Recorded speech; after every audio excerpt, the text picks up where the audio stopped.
Na verdade, a economia, depois de quase 10 anos de crescimento, começou a entrar em certas dificuldades. E aí é que é o grande drama que nos leva. Por quê? Porque aquele modelo, ele deu certo, ele poderia continuar dando certo em vários aspectos, mas havia uma necessidade de ajuste. E ajuste é doloroso. Todo mundo aqui já ouviu falar bastante de ajuste, e ajuste não tem graça. Nós que passamos por muito ajuste sabemos que não tem graça nenhuma. Tá certo? O Bush pai até começou um ajuste, só que lhe custou a presidência, além de outras razões, mas lhe custou a presidência. Você vira aquele grafiquinho, vocês sabem ver o que aconteceu, foi uma contração da economia, tá certo? Na verdade, foi um período que os Estados Unidos ficou um pouquinho sem fôlego, ao mesmo tempo que, ao mudar as condições monetárias internacionais, você teve a primeira grande crise, que foi a crise do Japão, quando o Japão começou um período de recessão que demorou quase 10 anos. Bom, aí veio a era do Clinton. O Clinton, de certo modo, aumentou a aposta, modificando algumas coisas.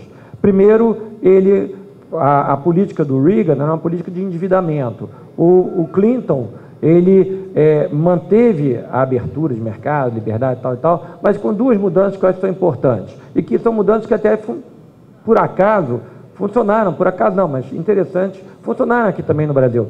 Ele, deu uma acertada no fiscal muito sério, tá certo? Quer dizer, a dívida começou a cair, ele começou a botar a casa em ordem, tá certo? Ao mesmo tempo que também desfez um pouco dos casos assim, mais gritantes de injustiça social. Ele abriu oportunidade, ali aquela curva ali, não dá para ver de longe, mas aquilo é a evolução da renda per capita das famílias. E você vai ver que particularmente as famílias isso dos 50% mais pobres, tá certo? Que na época do Bush deu uma mergulhada, na época do Clinton eles subiram, principalmente para os mais jovens.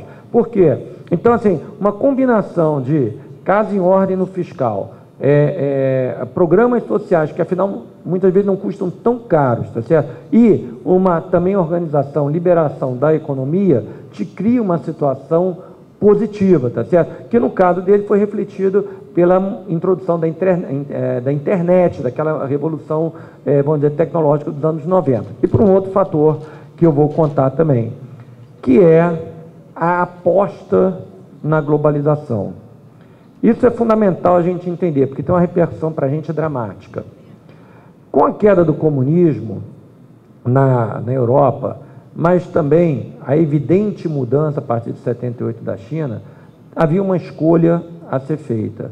A escolha, particularmente para os Estados Unidos, que era a maior potência, era o seguinte: a gente vai encontrar um jeito de aproveitar e favorecer o crescimento da China, ou a gente vai procurar criar obstáculos ao crescimento da China? Basicamente é uma escolha entre paz e guerra. E como a China tinha a arma nuclear, a opção de guerra não era uma opção muito inteligente. Então a gente tem que entender o seguinte: globalização, em grande parte, é uma escolha estratégica de sobrevivência global também. É a maneira de você trazer a China e a Ásia começarem a crescer. Como eu acho que o Flávio falou, não é por acaso que nos últimos 20 anos você teve um empobrecimento, particularmente da força de trabalho na Europa, nos Estados Unidos, ao mesmo tempo que você teve um aumento de renda per capita no resto do mundo. Era uma política mesmo, e a globalização é isso.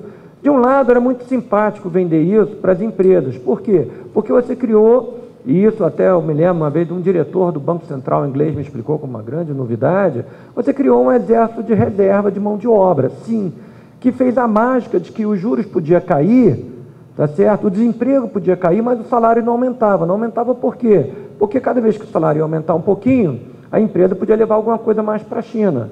Isso era bom para a China, simplificando aqui, chamando China, mas do geral, tá certo? Você viu o resto do mundo crescendo e as empresas não era quem pagava a maior parte da conta, é óbvio, quem pagava era mais o empregado. A maneira de concorrer contra isso, qual foi? E, de certo modo, também dentro da política Clinton havia, era o seguinte: o único jeito de você,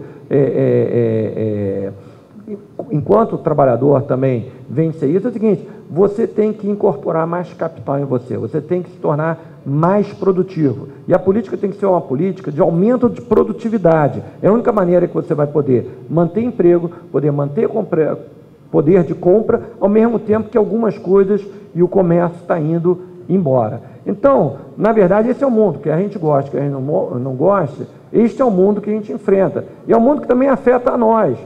Quando a gente sair da crise, a gente vai estar enfrentando, e a gente tem que se lembrar que o Brasil é um país de renda média, a gente está enfrentando, de certo modo, o mesmo desafio que o trabalhador americano, o trabalhador europeu começou a enfrentar a partir de 88. É o seguinte, o mundo se abriu, você está concorrendo com gente do mundo inteiro. E se a gente não concorrer na produtividade, na maior capacitação, a gente vai concorrer no salário mais baixo. Isso não vai dar pé, porque a gente não tem como comparar o salário, mesmo aqui, um salário mínimo, 2 salários mínimos, com o salário que se ganha na China, no Vietnã, que é muito, muito mais baixo. Então, isso eu acho que cria uma realidade de como a gente tem que encarar a crise e o papel do setor público muito importante. Eu acho que foi falado, aqui não vai dar tempo para entrar em muito detalhe, é verdade, a gente viu a nossa renda aumentando, tá certo? A gente também está mais bem preparado para a crise. A gente está mais bem preparado para a crise porque, de certo modo, a gente fez o que os Estados Unidos não fizeram, particularmente a partir do governo Bush. Quer dizer, quando acabou o governo Clinton, a coisa estava em ordem. Quando acabou o governo Clinton, você praticamente não tinha mais déficit. O problema ali é o que você ia fazer com a dívida de 30 anos. Só que mudou o governo, a prioridade deixou de ser você continuar um ajuste, você continuar a focar, e entrou numa guerra, entrou em outras coisas. E aí, para você ir evitando a necessidade de ajuste, houve uma escolha muito clara de você facilitar as condições monetárias. Você, basicamente, toda essa história que aconteceu no setor financeiro era o quê? É o seguinte, era o governo dizendo, tomem mais risco, eu vou fechar os olhos e vocês podem continuar tomando mais risco, porque a música não pode parar. Até que uma hora a música para. Não é só os Estados Unidos que quebraram. Se você pegar capitalista, não capitalista, liberal, não liberal, se você gastar mais do que você tem, você quebra, tá certo? E no momento que você tinha um ajuste, durante 5 ou 6 anos, mais anos, 10 anos, qualquer círculo econômico do mundo, todo mundo discutia como é que ia ser o ajuste. Tinha a época do soft landing, tinha a época disso, tinha a época daquilo. Mas o governo americano basicamente não estava fazendo nada, porque ele não queria o ajuste, porque ele estava ocupado com a guerra. A negócio das hipotecas, assim, a renda está caindo. O que eu posso fazer para ir tapeando o pessoal? Tá certo?